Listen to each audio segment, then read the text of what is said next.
नमस्कार दोस्तों, मेरा नाम है विवेक पांडे। स्वागत है एसएससी अड्डा यूट्यूब चैनल पे। और दोस्तों ये क्लास है एसएससी के लिए कंप्यूटर नॉलेज की। जैसा कि आपको मालूम है कि अब जितने भी एसएससी एग्जाम होने वाले हैं सब में आपका कंप्यूटर नॉलेज एक सब्जेक्ट बन चुका है। पैटर्न बदल चुका है एसएससी का और नए पैटर्न में आपको वहां पे कंप्यूटर को देखने को मिलता है। और कंप्यूटर की अगर खासियत की मैं बात कहूं तो वहां पे हमारा 16 नंबर का वेटेज है। 16 नंबर का वेटेज है, दैट मींस कहने का तात्पर्य ये है कहीं ना कहीं सिलेक्शन में ये बहुत बड़ा गैप है जो क्रिएट करने वाला है। और गैप इसलिए कह रहा हूं क्योंकि ये एक स्कोरिंग पार्ट हम कहेंगे, यानी कि अगर हम लोग इसको सही से पढ़ाई करें, अगर रेगुलर इस पे लोग जुड़े रहें तो वो 60 नंबर उसमें मैक्सिमम मार्क्स हम लोग कर सकते हैं। यानी कि हम वहां पे 90% 95% तक मार्क्स कर सकते हैं। तो इसी के लिए वो 60 नंबर में हम लोग टारगेट है कि 60 नंबर वहां कवर करें, उसके लिए सेशन आपको ऑर्गेनाइज करी गई है। इस सेशन की खास बात यह है कि रोजाना ये 11:30 बजे आपको प्रोवाइड की जाती है। और आज हम यहां पे डिस्कस करते हैं क्या, तो मॉडल पेपर। चूंकि आपको मालूम है कि एसएससी का जो पहला एग्जाम है अभी जो कंप्यूटर बेस्ड अभी होने वाला है वो है हमारा सीजीएल टियर 2।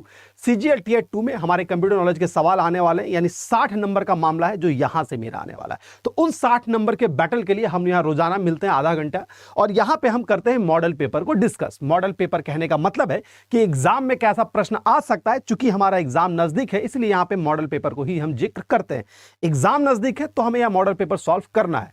अब आज के मॉडल पेपर की खास बात क्या है कि आज के मॉडल पेपर की खास बात यही है, मैं दिख नहीं रहा हूं ऐसा नहीं है, मैं तो दिख रहा हूं बच्चों, थोड़ा सा आप देख लीजिए, मैं भी आपको देख पा रहा हूं तो सारी चीजें सही है। तो बच्चों मैं बता दूं आज के क्वेश्चन की खास बात ये रहेगी कि आज हम यहां पे कुछ ऐसे प्रश्न हैं, यानी वो सारे प्रश्न जो कहीं ना पिछले एग्जामिनेशन में कंप्यूटर के क्वेश्चन आ चुके हैं एसएससी लेवल में।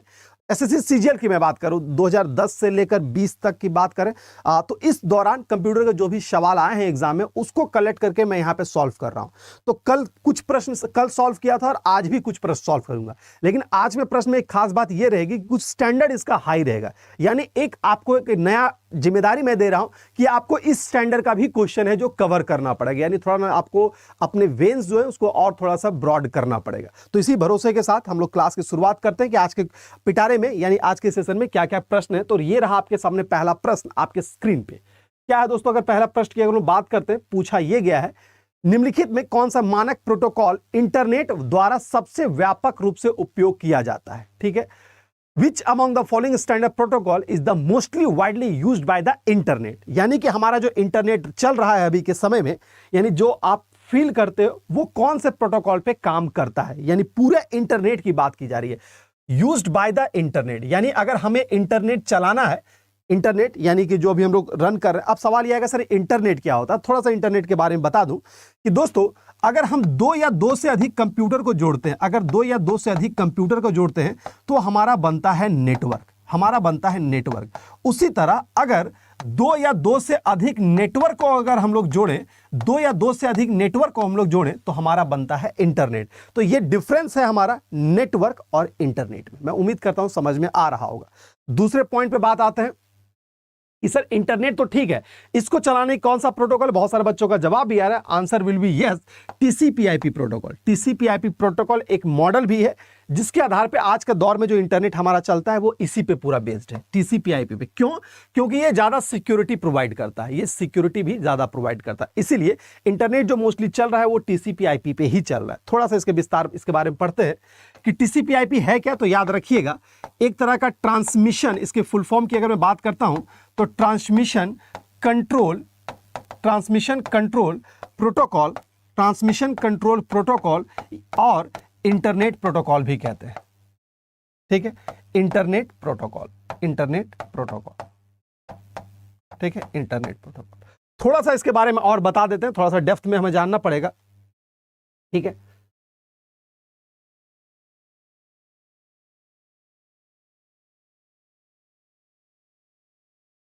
बच्चों ये मैं कहना चाह रहा था कि टीसीपी/आईपी जो हम लोग इस्तेमाल करते हैं अभी के समय में, टीसीपी/आईपी, तो बेसिकली एक टीसीपी/आईपी हम लोग क्या है, तो जैसे मैंने बताया कि एक प्रोटोकॉल है, यानी एक मॉडल से ही एक बना चीज है और टीसीपी/आईपी का ही इस्तेमाल है जो अभी के इंटरनेट में होता है। तो अगर आपसे पूछा जाए कि अगर टीसीपी/आईपी कोई मॉडल है, यानी किसी तरह का नेटवर्किंग मॉडल है, तो इसमें टोटल नंबर ऑफ लेयर कितने होते हैं। जैसे OSI के बारे में हम लोग जिक्र कर चुके हैं, उसी तरह समझिएगा TCP/IP भी एक तरह का तरीका है, एक सिस्टम है जिसके आधार पे इंटरनेट चलता है। अब ये सिस्टम जब चलता है, यानी जब ये इंटरनेट काम करता है, तो वो 4 सेगमेंट में काम करता है। यानी इंटरनेट से अगर हम जुड़े हैं और हमारे आपके बीच में मैसेज का आदान प्रदान हो रहा है, तो वो मैसेज जो जाता है ये इन 4 गेटों से गुजर के जाता है। कौन सा गेट? तो पहला हमारा होता है नेटवर्क गेट, नेटवर्क, और दूसरा हमारा होता है इंटरनेट गेट, इंटरनेट गेट, और तीसरा होता है ट्रांसपोर्ट गेट, ट्रांसपोर्ट गेट, ठीक है, और चौथा हमारा जो होता है वो होता है एप्लीकेशन गेट, ठीक है, एप्लीकेशन गेट, ठीक है। टोटल कितना हो गया? 4 हो गया, ठीक है। शॉर्टकट याद रखने का तरीका नीता, NITA, नीता अंबानी को याद रखिएगा, इसका शॉर्ट याद हो जाएगा। यानी कि TCP/IP मॉडल में टोटल लेयर कितने होते हैं? तो 4 लेयर होते हैं। कौन कौन? तो Nita, network, internet, transport, application. अगर इसको हम प्रोटोकॉल कहें तो इस प्रोटोकॉल का इस्तेमाल कहां है? तो इंटरनेट चलाने में। आज के दौर में जो इंटरनेट हम लोग इस्तेमाल कर रहे हैं वो हमारा TCP/IP प्रोटोकॉल पे ही काम करता है। क्यों करता है? क्योंकि ये ज्यादा सिक्योर है कंपेरिजन टू अदर। तो ये समझ में आ गया होगा सबको। सोनी चौधरी हेलो, सारे बच्चों को बहुत बहुत नमस्कार, सबको बहुत बहुत गुड मॉर्निंग, ठीक है। चलिए अब आते हैं फिर से पुनः दूसरे क्वेश्चन के बारे में जिक्र करते हैं। तो बच्चों जैसे इसके बारे में मैंने बताया आपको कि ये है क्या, तो TCP/IP सिंपल सा याद रखिएगा कि एक प्रोटोकॉल है जिसके माध्यम से इंटरनेट चलता है। अब आएगा सर ये HTTP क्या है, तो थोड़ा HTTP के बारे में बता दूं। HTTP एक प्रोटोकॉल होता है, हाइपर टेक्स्ट ट्रांसफर प्रोटोकॉल, जिसका इस्तेमाल होता है, आप नोटबुक और कॉपी लेके बैठिएगा जब भी मेरी क्लास में बैठते हैं, क्योंकि बहुत सारे एडिशनल इंफॉर्मेशन है जो मैं आपके साथ रेगुलर शेयर करता हूं। तो बच्चों HTTP क्या है? तो HTTP हमारा क्या होता है, ठीक है।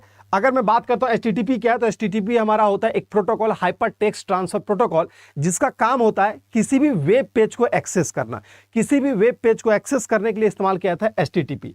SMTP क्या होता है? तो simple mail transfer protocol, simple mail transfer protocol है जो SMTP होता है। काम क्या होता है? तो मेल भेजने के लिए, मेल भेजने के लिए इस्तेमाल किया जाता है SMTP का। उसी तरह बात होता है FTP का। FTP क्या है? File transfer protocol. File transfer protocol यानी किसी भी फाइल को अगर ट्रांसफर करते हैं, हम लोग डाउनलोड करते हैं या अपलोड करते हैं, एक तरह से ट्रांसफर ही हुआ, तो ये जो काम अंजाम देता है वो मेरा FTP प्रोटोकॉल देता है। समझ में आ गया? वो कौन देता है? तो मेरा FTP प्रोटोकॉल देता है। तो दोस्तों ये सारे, इनसे सारे से क्या क्या सवाल बन सकता था वो मैंने आपके साथ जिक्र कर दिया। मैं उम्मीद करूंगा कि ये सेशन, ये सारा टॉपिक आपका क्लियर हो गया होगा। अब बढ़ते हैं दूसरे पॉइंट पे। दूसरा सवाल आपकी स्क्रीन पे आ चुका है और क्या पूछा गया, ये भी प्रीवियस ईयर क्वेश्चन से लिया गया है, ठीक है। यानी कौन सा सन है मुझे याद नहीं है, लेकिन सन से ये मैंने यहां पे लिया है। निम्नलिखित में किसने बाजार में दुनिया का पहला लैपटॉप कंप्यूटर उतारा था? दुनिया का पहला लैपटॉप कंप्यूटर है वो किसने लाया था मार्केट में? वो हैवलेट पैकेज HP लाया था, HP होता है, या IBM ने लाया था, या माइक्रोसॉफ्ट ने लाया था? ये सवाल बड़ा तगड़ा है, ठीक है। तो ये एक तरह से आप इसको जीके का भी क्वेश्चन समझ सकते हैं। इससे हम लोग जीके का भी क्वेश्चन समझ सकते हैं और इसका आंसर क्या हो सकता है ये मैं आपसे एक एक्सपेक्टेशन करता हूं कि आप इसका आंसर करेंगे, क्योंकि ये जीके का क्वेश्चन है, ठीक है।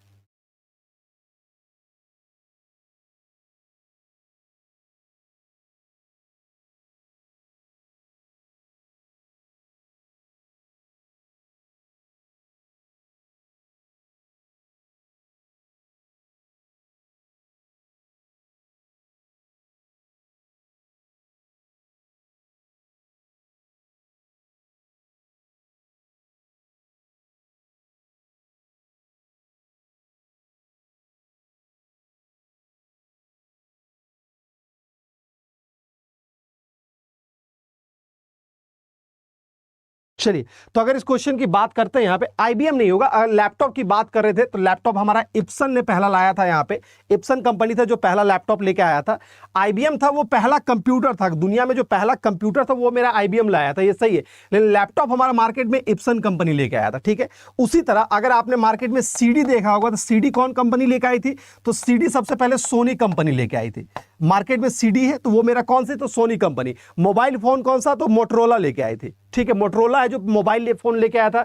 CD है सोनी कंपनी लेके आया था। एप्सन है जो हमारा लैपटॉप लेके आया था। तो IBM सबसे पुरानी कंप्यूटर कंपनी है। जैसे हम लोग कल जिस कंप्यूटर की बात कर रहे थे, यूनिवैक, इनिएक, वो सब कंप्यूटर है, वो मेरा IBM बना था। लैपटॉप क्या है? लैपटॉप तो मेरा पोर्टेबल डिवाइस है ना। लैपटॉप क्या है? लैपटॉप किसे कहते हैं? वो डिवाइस जिसको एक जगह से दूसरे जगह ले जा सकते हैं। तो वो लैपटॉप बनाने वाली कंपनी थी हमारा एप्सन। CD बनाने वाली थी सोनी, मोटरोला जैसे मैंने बताया कि वो हमारा मोबाइल बनाने वाला था। ठीक है, हाँ, इसी तरह कुछ और मैं बता देता हूं, थोड़ा सा दिमाग में आ गया। अगर आपसे पूछा जाए कि फर्स्ट कंप्यूटर कौन सा, भारतीय कंप्यूटर कौन सा था, फर्स्ट भारतीय कंप्यूटर, तो वो मेरा सिद्धार्थ था, मालूम है। फर्स्ट भारतीय कंप्यूटर कौन था, वो मेरा सिद्धार्थ था। ठीक है, फर्स्ट सुपर कंप्यूटर कौन था, फर्स्ट सुपर कंप्यूटर कौन था, तो विश्व का जो था वो हमारा क्रे 1 था। क्रे 1 जो था वो विश्व का पहला सुपर कंप्यूटर था। भारत का कौन सा था, तो भारत का परम 8000 था। परम 8000 जो था वो भारत का पहला सुपर कंप्यूटर था। तो परम 8000 भारत का पहला सुपर कंप्यूटर सीडेक कंपनी ने बनाया था। फर्स्ट कंप्यूटर सिद्धार्थ के नाम से जाना जाता है। दूसरा फर्स्ट सुपर कंप्यूटर जो विश्व में बना वो क्रे 1 है। अब बाकी ये फर्स्ट वाला समय ने बताया। तो कुछ आपको इतिहास के बारे में जानना पड़ेगा, ये ऐसे सवाल पूछ चुके हैं एग्जाम में। तो अब दिमाग आप लगाओ, मैंने मोबाइल बता दिया, अब आप ढूंढ के बताओ कि पहला ये बोलते सेलुलर कनेक्शन कौन लेके आया था भारत में, ये आप सर्च के करो। जैसे जियो और एयरटेल आपने सुना है ना, बीएसएनएल सुना है, तो पहला कौन लेके आया था, एक होमवर्क देता हूं, इसको ढूंढ के लाना कभी। ठीक है, चलिए, तो ये सारी चीजें हो गई। अब बढ़ते अगले पॉइंट में। कंप्यूटर क्रम में प्रोग्राम निष्पादित करता है, यानी कंप्यूटर में जब भी कोई काम होता है तो इन सारे टूल्स या ये सारे इंस्ट्रक्शन है जो वहां पे काम करते हैं। लेकिन इसका सही क्रम क्या होता है, इन सारे इंस्ट्रक्शन के बारे में पहले मैं बता देता हूं, उसके बाद आप इसका आंसर करना है। देखो होता क्या है कि ये मेरा सीपीयू है और सीपीयू के जस्ट बगल में हमारा कैचेस मेमोरी है, कैचेस के मेमोरी के बगल में हमारा रैम है। ठीक है, तो टेक्निकली होता क्या है, सीपीयू से डेटा यहां से डेटा इसमें आता है, फिर ये उसको प्रोसेस करता है और फिर वो रिजल्ट देता है। यानी कंप्यूटर में काम कैसे होता है, तो कंप्यूटर में काम ऐसे होता है कि सीपीयू यानी कि माइक्रो प्रोसेसर करता क्या है, तो मेमोरी से डेटा लेता है, उस डेटा को प्रोसेस करता है, और फिर हमें उसका रिजल्ट देता है। तो यही क्रम है, यही है वो सीक्वेंस है जो काम करता है कंप्यूटर में। सीपीयू डेटा लेगा, प्रोसेस करेगा और फिर रिजल्ट देगा, लेगा, प्रोसेस करेगा और रिजल्ट देगा। तो आपसे सवाल यह पूछा गया है कि इनमें से ये जो क्रम है उसका कुछ नाम दिया गया है और वो कौन सा सही होगा, यह पूछा गया है। तो बच्चों समझिएगा, सही आंसर क्या होता है हमारा, सही आंसर होगा फैच, डिकोड और एग्जीक्यूट करना। यानी कि जब सीपीयू डेटा लेता है, यानी कि डेटा जब कैरी इन होता है, जब डेटा कैरी इन होता है तो उसे हम लोग फैच करना कहते हैं। क्या करना कहते हैं, फैच करना, फैच कर रहा है डेटा। अब जब सीपीयू उस डेटा को प्रोसेस करता है तो उसे हम लोग डिकोड करना कहते हैं, अब जब सीपीयू रिजल्ट देता है तो उसे हम लोग एग्जीक्यूट करना कहते हैं, एग्जीक्यूट करना। यानी कि इंस्ट्रक्शन जो हमारा क्या हो रहा है, वो कैरी आउट हो रहा है, बच्चों। तो आसान भाषा में समझिएगा कि सीपीयू प्रोसेस करता है, तो प्रोसेस करने के लिए इंस्ट्रक्शन लेता है, तो इंस्ट्रक्शन लेने को कहा जाता है फैच करना।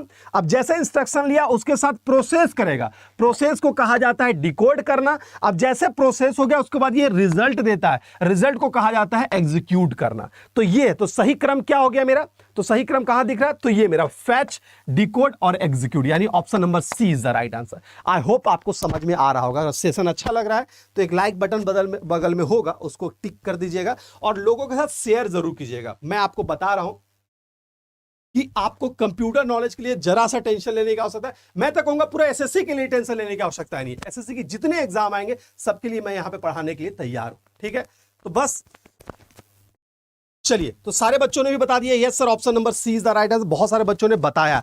तो बच्चों बस आप कमर कस लो, तो हमें मेहनत करने में कोई प्रॉब्लम नहीं है, कोई प्रॉब्लम नहीं। जब बोलो जैसे बोलो, सेशन बनाने के लिए तैयार है, पढ़ाने के लिए तैयार है, बस आप पढ़ने के लिए तैयार हो। क्योंकि ये 60 नंबर का बैटल है। मैं बार बार कह रहा हूं बच्चों कि यही वो मार्क्स है जो आपका डिफरेंस क्रिएट कर देगा। यानी आप सोचो अगर आपका इसमें 60 में 60 आ जाए, और ये इंपॉसिबल नहीं है, पॉसिबल है, 60 में 60 हो सकता है।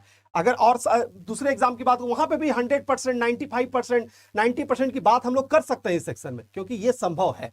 ठीक है, चलिए अब बात करते हैं अगले पॉइंट में। तो दोस्तों इस सवाल की अगर आंसर मुझे मिल गई है यहां पे, तो राइट आंसर हमारा क्या हो गया, फैच, डिकोड और एग्जीक्यूट करना। अब बढ़ते हैं अगले पॉइंट में। अगला सवाल क्या है, हाँ देखो इसमें मैंने साल भी लिख दिया, एसएससी सीजीएल 2015 का क्वेश्चन है। ठीक है, निम्नलिखित में कौन सा डेटा पदानुक्रम के आरोही क्रम में, आरोही यानी कि असेंडिंग ऑर्डर में, ठीक है, सीजीएल 2015। चलिए, अरे भाई हम लोग ना पूरा जम के पढ़ेंगे यार, क्यों नहीं पढ़ेंगे, जम के मिल के तैयारी करेंगे तो सफलता नहीं मिलेगी, ऐसा हो ही नहीं सकता है।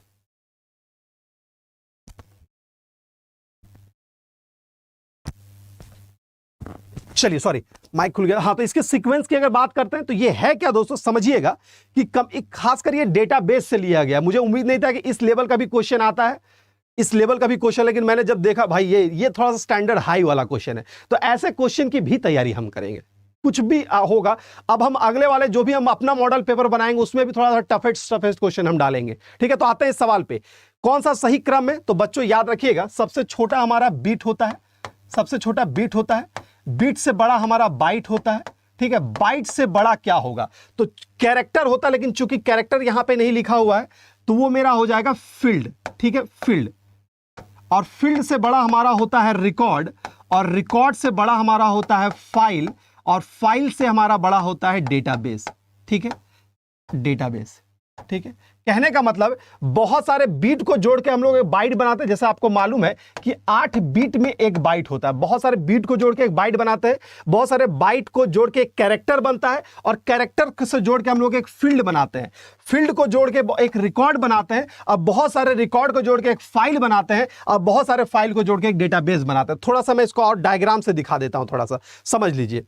डेटाबेस में होता क्या है कि कोई भी चीज अगर रखा रहता है तो वो मेरा टेबल में रखा रहता है। बच्चों, कोई भी चीज अगर डेटाबेस में रखा रहता है तो वो टेबल में रखा होता है। ठीक है, हम लोग कहते हैं database, that means relational database. Relational database हम लोग कहते हैं, थोड़ा सा समझिएगा, रिलेशनल डेटाबेस। तो इसे रिलेशनल क्यों कहा गया, क्योंकि ये एक ऐसा डेटाबेस का टाइप होता है जो डेटा के बीच में रिलेशन बना सकता है, डेटा के बीच में रिलेशन बना सकता है। रिलेशन कहने का मतलब है कि ये एक मेरा टेबल है और ये एक दो टेबल है, तो ये दोनों के बीच में हम लोग रिश्ता जोड़ सकते हैं। ये इसकी खासियत है रिलेशनल डेटाबेस का, जिसका उदाहरण आपको मालूम है, जैसे MS एक्सेस इसका उदाहरण हो गया। ठीक है, Oracle इसका उदाहरण हो गया, MySQL इसका उदाहरण हो गया। ये वो सॉफ्टवेयर है जो रिलेशनल डेटाबेस के कैटेगरी में आता है। तो पहला तो ठीक है कि रिलेशनल डेटाबेस उसे कहा जाता है जो टेबल के बीच में रिलेशन बनाता है, पहला पॉइंट तो ये हो गया। दूसरा, ये डेटा स्टोर कैसे करता है, तो डेटा को स्टोर करता है टेबुलर फॉर्म में, टेबल के फॉर्म में। आप देख सकते हैं ये टेबल है। टेबल किसे कहते हैं, तो जो हमारा रो एंड कॉलम के फॉर्म में होता है, रो एंड कॉलम के फॉर्म में होता है। ठीक है, एग्जांपल देखते हैं। मान लीजिए T1 नाम का टेबल है और इसमें कॉलम क्या क्या है, तो मान लीजिए कि स्टूडेंट का था, स्टूडेंट नेम है, स्टूडेंट एड्रेस है, स्टूडेंट का फोन नंबर है, स्टूडेंट का कोर्स है। ठीक है, ये मैंने एक कॉलम बना दिया। अब फिल कर रहे हैं, नाम मान लीजिए किसी स्टूडेंट का नाम A है, किसी स्टूडेंट का नाम B है, एड्रेस किसी का मान लीजिए कि पटना है, किसी एड्रेस बच्चे का नाम जो एड्रेस है वो पुणे है, किसी बच्चे का फोन नंबर XYZ कुछ भी है, यहां पे भी कुछ फोन नंबर है। कोर्स मान लीजिए किसी बच्चे ने SSC महापैक में एडमिशन लिया है, किसी बच्चे ने SSC महापैक में CGL महापैक में एडमिशन लिया, किसी बच्चे ने महापैक में लिया, किसी बच्चे ने CGL में लिया।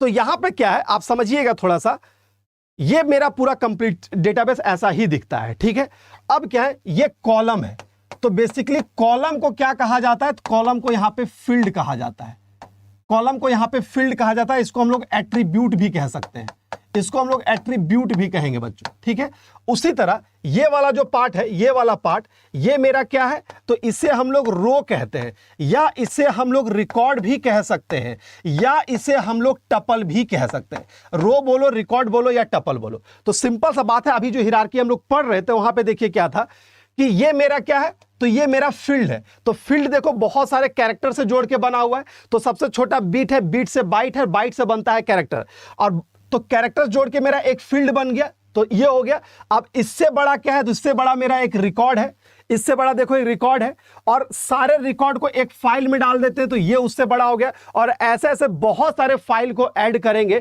तो मेरा एक डेटाबेस बनेगा। डेटाबेस कहा किसे जाता है, collection of inter related data, यानी ऐसा ऐसा बहुत सारा टेबल बनाएंगे तो वो मेरा डेटाबेस बन जाएगा, यानी डेटाबेस की संज्ञा उससे हम लोग देंगे। तो यही एक हिरार्की होता है। तो मैं उम्मीद करता हूं कि ये आपको एक थोड़ा सा आइडिया बैठ चुका होगा। ये बेसिकली डेटाबेस चैप्टर से लिया गया था। डेटाबेस में जो डेटा स्टोर होता है, तो सिंपल सा बात है, सबकी हिरार्की हम लोग कहीं भी फिट कर सकते हैं, कौन छोटा है, कौन बड़ा है, कौन कम साइज लेता है, कौन ज्यादा साइज लेता है, उसी के आधार पे ये बताया गया था। ठीक है, तो आई होप सो ये क्वेश्चन आपको समझ में आ गया होगा, और ये सवाल लिया गया था CGL 2015 से। ठीक है, तो इसी तरह का सवाल है बच्चों, हम लोग हमेशा रेगुलर करते रहेंगे। एक सेकेंड, तो अब आते हैं इस क्वेश्चन का आंसर क्या होता है। क्वेश्चन का आंसर कहां फिट बैठ रहा है, कहीं बैठ रहा है, हाँ ऑप्शन नंबर C में फिट बैठ रहा है, that is the right answer. Clear है, समझ में आ गया बेटा, समझ में आ गया, चलो समझ में आ गया। अब बढ़ते हैं अगले सवाल पे। अगला सवाल है जो CGL 2016 से लिया गया। अब थोड़ा सा मैंने इसका हिंदी नहीं किया इसलिए क्षमा चाहूंगा। ठीक है, हिंदी नहीं किया इसलिए मैं क्षमा चाहूंगा। देखते हैं सवाल क्या पूछ रहा था। Data in the database at a particular point of time is called. Database से बहुत क्वेश्चन आ रहा है, तो कल एक सेशन में ऐसा बनाऊंगा जिसमें सिर्फ डेटाबेस का क्वेश्चन करूंगा। शायद वो कल ही वो सेशन हो जाएगा, कल ही मेरा जो मॉडल पेपर बनेगा सिर्फ डेटाबेस से क्वेश्चन होगा। तो तैयार रहिएगा कल के सेशन के लिए भी, सिर्फ लोग डेटाबेस से करेंगे, क्योंकि हम देख पा रहे हैं 2-4-5 साल में क्या दिख रहा है, तो डेटाबेस से बहुत सारा क्वेश्चन बन रहा है। तो कोई बात नहीं, कल हम क्वेश्चन सेट करेंगे और डेटाबेस का बहुत सारा हम प्रैक्टिस करवा देंगे, काम हो जाएगा आपका। ठीक है, चलिए। वैसे आपका इस बार का सिलेबस में लिखा हुआ नहीं था, लेकिन हम लोग इसको भी नहीं छोड़ेंगे, इसको भी पढ़ के जाएंगे। ठीक है, चलिए। तो दोस्तों पूछा गया है data in database at a particular point of time, उसे हम लोग क्या कहा जाता है? तो data in A database at particular point of time, उसे हम लोग रिकॉर्ड कह सकते हैं, उसे हम लोग इंस्टांसेस कह सकते हैं, उसे हम लोग इंस्टांसेस कह सकते हैं, या उसे हम लोग स्नैपशॉट भी कह सकते हैं, स्नैपशॉट भी कह सकते हैं, या उसे हम लोग एक्सटेंशन भी कह सकते हैं। क्या कह सकते हैं बच्चों? उसे हम लोग एक्सटेंशन भी कह सकते हैं। बिल्कुल, एक स्नेहा ने राइट आंसर दे दिया। उसे हम लोग क्या कह सकते हैं? एक्सटेंशन भी हम लोग कह सकते हैं। ठीक है, तो क्या क्या कहा जा सकता है? एक्सटेंशन कहा जा सकता है। बेसिकली रिकॉर्ड का ही ये सब मल्टीपल नाम है। रिकॉर्ड को ही हम लोग क्या कह सकते हैं? Record, instances, snapshot. इंस्टांसेस किसे कहा जाता है? अगर इसकी परिभाषा लिखना चाहते हैं लिख लो। हम लोग ये कहते हैं actual content of data, actual content of data is known as a instances. जो एक्चुअल कंटेंट होता है डेटाबेस का, उसको हम लोग इंस्टांसेस कहते हैं। इसी तरह एक टर्म और होता है, उसको मैं लिखवा देता हूं, स्कीमा के बारे में पूछा जाता है। स्कीमा क्या होता है डेटाबेस में? स्कीमा डेटाबेस में क्या होता है इसके बारे में बता देता हूं। इस क्वेश्चन का आंसर तो आपको पता चल गया, उसको एक्सटेंशन कहते हैं। स्कीमा के बारे में समझ लीजिए। हम लोग स्कीमा किसे कहते हैं? कि structure of database. Structure of database जो होता है बच्चों, स्ट्रक्चर ऑफ डेटाबेस जो होता है बच्चों, उसे हम लोग क्या कहते हैं? उसे हम लोग स्कीमा कहते हैं। यानी स्ट्रक्चर ऑफ डेटाबेस जो होगा वो हमारा अब स्कीमा कहा जाएगा। अब आपके दिमाग में आएगा सर ये स्ट्रक्चर क्या होता है, ये स्नैपशॉट क्या होता है? तो सिंपल सा, जैसे अभी मैंने इस डायग्राम में दिखाया था कि अगर हम ये रिकॉर्ड फिल नहीं करते, यानी कि सिर्फ हम इस तरह का टेबल बनाते, ठीक है, अगर ये टेबल मेरा बन के तैयार रहता, ठीक है, और सिर्फ कॉलम नेम वगैरह दिया रहता, तो ये मेरा हो गया स्कीमा। यानी कि बना बनाया सिर्फ फॉर्मेट है, स्ट्रक्चर है, ढांचा है, तो ये हो गया स्कीमा। अब जब इसमें हम रिकॉर्ड फिल कर दिए, जब इसमें हम रिकॉर्ड फिल कर दिए बच्चों, तो ये हो गया इंस्टांसेस। ठीक है, तो ये हो गया इंस्टांसेस। तो समझ में आ गया सारे बच्चों को? I hope so. Schema, instances, snapshot क्या होता है, इन सारी चीजों पे कोई क्वेरीज है तो जरूर मुझे ड्रॉप कीजिएगा, मैं आपके सवालों को उठा लूंगा। ठीक है, चलिए अब बढ़ते हैं दूसरे सवाल पे। I hope so. देखो बेटा, थोड़ा सा क्वेश्चन का स्टैंडर्ड तो बढ़ाना पड़ेगा। जब ऐसे एग्जाम में पूछा ही जा रहा है तो हम क्यों ना तैयार रहें। वैसे हर तरह के क्वेश्चन के लिए तैयार रहेंगे जो एग्जाम में पूछा जा सकता है। तो हो सकता है कि टफ आए, हो सकता है कभी आपको लगेगा नहीं सर तो थोड़ा टफ क्वेश्चन करवा रहे हैं, समझ नहीं आ रहा है। लेकिन एक बात मैं आपको थोड़ा सा बता दूं आगे बढ़ने से पहले, कि बहुत बार ऐसा होगा आपके साथ कि at a point of time वो समझ में नहीं आ जाएगा। यहां पे बहुत सारे ऐसे बच्चे होंगे जिनको शायद ये वाला पार्ट या इस जो भी अभी हम पढ़ाएं थोड़ा सा कहीं आपको अंदर डायरेक्ट नहीं जाता होगा, लेकिन आप इसी वीडियो को दोबारा देखिएगा, इसी वीडियो को 3 बार देखिएगा, 4 बार देखिएगा। आप यही कंटेंट को एक बार अपने हाथ से कॉपी में लिखिएगा। अगर ये सारा प्रोसेस 2-3 बार हम करते हैं तो ये चीजें भी हमें समझ में आ जाती है। ठीक है, इसलिए मैं ये बात कह रहा हूं क्योंकि आपका एक्सपेक्टेशन ये रहता है कि नहीं, जो चीज हमें आ रहा है वही यहां पे होनी चाहिए, यानी कि जिसके बारे में हम सुने वही यहां होना चाहिए।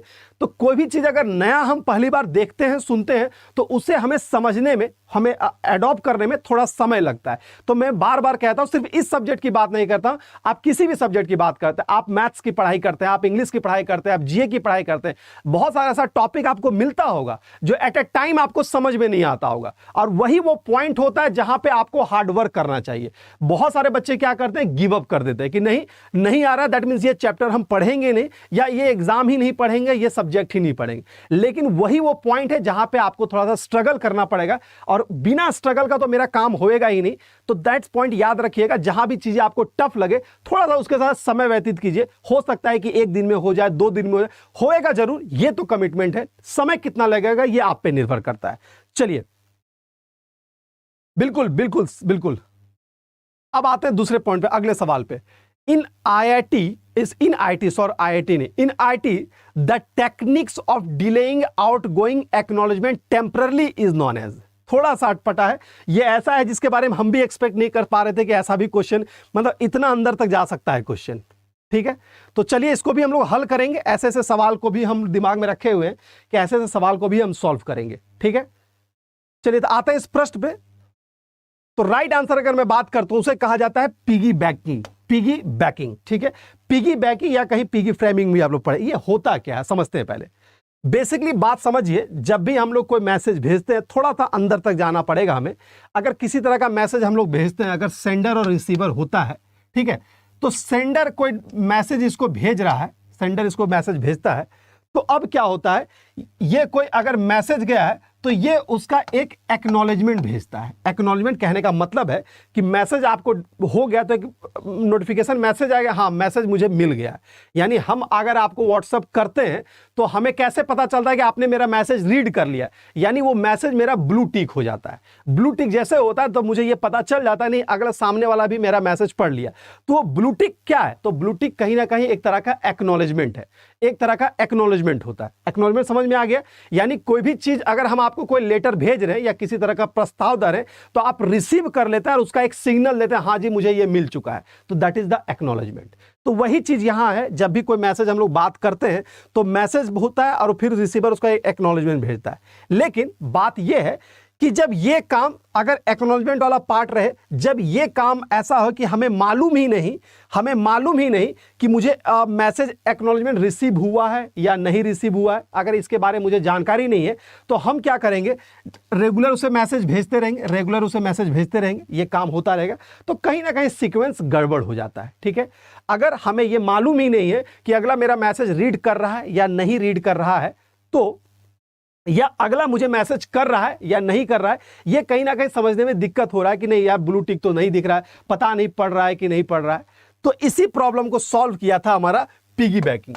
पिगी बैकिंग बोलता है कि ठीक है भाई, आप मैसेज तो भेज दिए, आप एक्नॉलेजमेंट भेज दिए, तब अब ये अगला जो डेटा जाएगा, अगला डेटा के साथ ASK जाएगा, यानी कि ये ASK तब तक नहीं भेजेगा जब तक उधर से हमें कुछ रिस्पॉन्स नहीं देगा। यानी कि हाँ ब्लू टिक समझ सकते हो, तो जब तक इधर से मुझे कुछ रिस्पॉन्स नहीं आएगा तब तक हम ये दूसरा डेटा और ASK भेजेंगे नहीं। ठीक है, यानी जब तक मुझे ASK नहीं मिल रहा है तब तक हम डेटा नहीं भेजेंगे। यानी कि ये कर क्या रहा है, तो ये मेरा पिगी बैंक कर रहा है, यानी उसको संभाल कर रख रहा है, किसको, एक्नॉलेजमेंट को। ठीक है, बात समझ में आए, तो इसी ही कहा गया एक्नॉलेजमेंट। ठीक, तो इसी टर्म को हम लोग कहते हैं पिगी बैंकिंग। पिगी बैंकिंग यानी ऐसा टेक्निक जिसमें आउटगोइंग एक्नॉलेजमेंट जो होता है, आउटगोइंग एक्नॉलेजमेंट जो होता है उसको टेम्पोरली क्या किया जाता है, होल्ड कर लिया जाता है। होल्ड इसलिए कर लिया जाता है, इसलिए होल्ड कर लिया जाता है ताकि भाई वो पूरा जाम ना हो जाए मैसेज, कि नहीं पूरा ये सिस्टम सही से चले कि हाँ भाई आपने रिसीव कर लिया, मुझे उसका एक्नॉलेजमेंट मिल गया, फिर मैंने भेजा है उसका भी आपको कंफर्मेशन मिल गया, ये सारा सीक्वेंस बना रहे। इसलिए पिगी बैंकिंग है जो पिगी बैक करता है, यानी कि एक छोटे से बॉक्स में डाल देता है एक्नॉलेजमेंट को और वो बाद में फिर ट्रेवल करता है। ठीक है, तो एक छोटा सा स्टोरी के रूप में मैंने यहाँ पे समझाया। मैं उम्मीद करता हूँ कि पिगी बैंकिंग थोड़ा बहुत आपको आइडिया लग गया होगा। अगर नहीं भी लग रहा है तो लोड मत लो, मैं एक फिर से कंप्लीट वीडियो इस पर बना दूंगा क्योंकि ये थोड़ा सा लंबा समय लेगा। ठीक है, कभी ऐसा होगा कि इसी चैनल पे आपको पिगी बैंकिंग के बारे में आपको पूरा सेशन भी मिल जाएगा। ठीक है, तो ये हो गया सब यहाँ पे। मैं उम्मीद करता हूं कि ये सारा क्वेश्चन है जो आपको समझ में आया होगा और आपने बहुत अच्छे से इसका जवाब भी दिया होगा। तो बस आज का जो मेरा प्रयास ये था कि मैं आपका नस खोलूं कि इस लेवल का भी क्वेश्चन आ सकता है, क्योंकि हमारा लक्ष्य है वो 60 वाला लक्ष्य हमारा है। ठीक है, तो इसलिए मैंने ऐसे ऐसे क्वेश्चन है जो आपके साथ आज मैंने हल किए, और इसी तरह का सवाल होगा जो अगले वाले सेशंस में भी हमारा होगा। तो बस यही भरोसे के साथ कि आप हमेशा जोर बनाए रहिएगा और अपनी तैयारी को एक नया, क्या कहते हैं उसको, नया जोश दीजिएगा, नया एक स्टार्ट दीजिएगा वहां पे। यानी कि आप जो चीजें नहीं कर पा रहे थे वो अब आप कीजिएगा, ये मेरा प्रयास है। तो इसी के साथ यहां पे हम लोग अंत करेंगे, और जाते जाते मैं, अब समय नहीं है, अगला मेरी क्लास की समय हो गया। ठीक है, तो आज का सेशन यही अंत करते हैं। मैं उम्मीद करता हूं कि आज का प्रश्न आपने बहुत सारा एंजॉय किया होगा। एंजॉय किया मतलब बहुत कुछ सीखा होगा, मेरा यही यहाँ पे उम्मीद था और उसी उम्मीद के साथ मैं यहाँ पे आया भी था। बस जाते जाते ये मैं कहता जाऊंगा दोस्तों कि अगर आप एसएससी जैसे एग्जाम की तैयारी करना चाहते हैं तो उसका समय आ चुका है, यानी कैलेंडर लॉन्च हो चुका है। आप उसकी तैयारी की शुरुआत कर दें। शुरुआत करने के लिए जैसे कि हम लोग बता रहे हैं कि ये वो सारे प्लेटफॉर्म, ये सारे कोर्सेज हैं जो आपको हमारे प्लेटफॉर्म पे मिलता है। जैसे कि ये एसएससी सीजीएल टियर 2 का बैच है, संजीवनी बैच जो हमारा सीएचएसएल का बैच है वो भी हमारा लाइनअप हो चुका है। आपको मालूम है कि सीएचएसएल का बैच भी लाइनअप हो चुका है। वो उन बच्चों के लिए जो सीएचएसएल की तैयारी कर रहे हैं, यानी कि एसएससी का कंप्लीट बैच है जो हमारे प्ले स्टोर पर अवेलेबल है। अब आपका कॉल है कि मुझे तैयारी करना है या नहीं करना है। क्लासेस प्रोवाइड करना, प्लेटफॉर्म देना, वो मेरा काम है। आप उसे लेते हैं, आप उस पर कनेक्ट करते हैं, ये आपकी जिम्मेदारी है। क्योंकि आप बच्चे नहीं हैं, आपको मैं ये नहीं, मैं बता सकता हूं कि आप पढ़िए, मैं आपको फोर्स नहीं कर सकता कि आप नहीं पढ़ी जाओ, वो काम आपके पेरेंट्स का है, ठीक है। लेकिन आप अपनी जिम्मेदारी को समझिए और यहाँ पे प्रिपरेशन शुरुआत जरूर कर दीजिए। शुरुआत करने के लिए ये सारे टूल्स हैं जो मैं आपको प्रोवाइड करता हूं। मैं आपको बता दूं, इन सारे टूल्स को जुड़ने के लिए आप वहां पे Y706 कोड का इस्तेमाल करते हैं तो आपको वहां पे, चलिए आप जैसे Y706 यानी Y706 कोड का इस्तेमाल करते हैं तो आपको वहां पे एक आर्थिक छूट मिलता है, यानी 78% तक डिस्काउंट मिलता है।